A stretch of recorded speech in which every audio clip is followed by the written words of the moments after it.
Près d'un an après la démission d'Olivier Duhamel puis de Frédéric Mion, Mathias Vichra, 43 ans, a été désigné directeur de Sciences Po Paris par les deux instances dirigeantes de l'institution, a annoncé l'IEP, ce mercredi.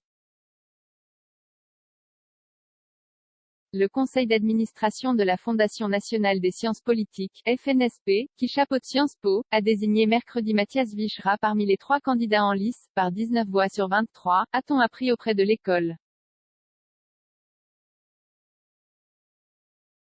Mardi, le conseil de l'Institut, organe de gouvernance interne à l'établissement, avait également choisi cet énarque issu de la même promotion qu'Emmanuel Macron.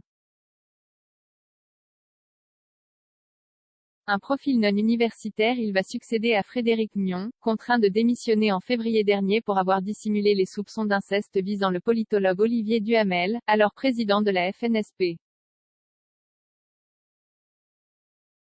Mathias Vichra était le seul des 3 candidats finalistes à présenter un profil non universitaire. Il ne restait, en phase finale, que 3 candidatures contre 23 au départ.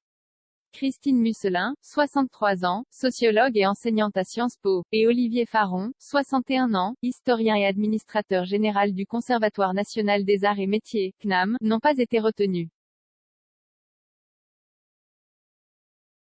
Ils ont respectivement obtenu 3 voix et 1 voix lors du vote de la FNSP.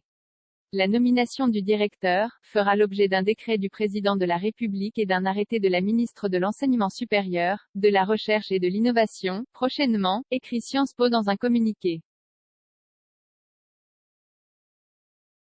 Inclusion et égalité des chances. Le projet de Mathias Vichra pour Sciences Po.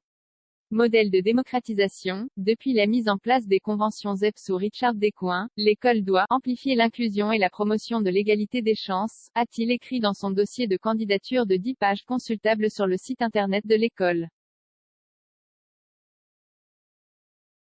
L'abandon du concours, qui a cédé la place à une sélection sur dossier est une décision qu'il faut conforter car la fracture sociale est moins forte au moment de l'oral d'admission, poursuit-il. Il insiste aussi sur le développement de la recherche, la nécessité de trouver des ressources budgétaires, l'internationalisation de l'école, mais aussi la lutte contre les violences sexistes et sexuelles. Sciences Po a été l'an dernier secoué par les accusations d'inceste, classées sans suite pour cause de prescription, portées contre Olivier Duhamel. Cette affaire a causé les démissions d'Olivier Duhamel puis du directeur de Sciences Po Frédéric Mion, un de ses proches. Elle a aussi nourri le mouvement Croisillon Sciences Po lancé par des étudiants se disant victimes ou témoins de comportements et de violences sexistes dans plusieurs instituts d'études politiques de France.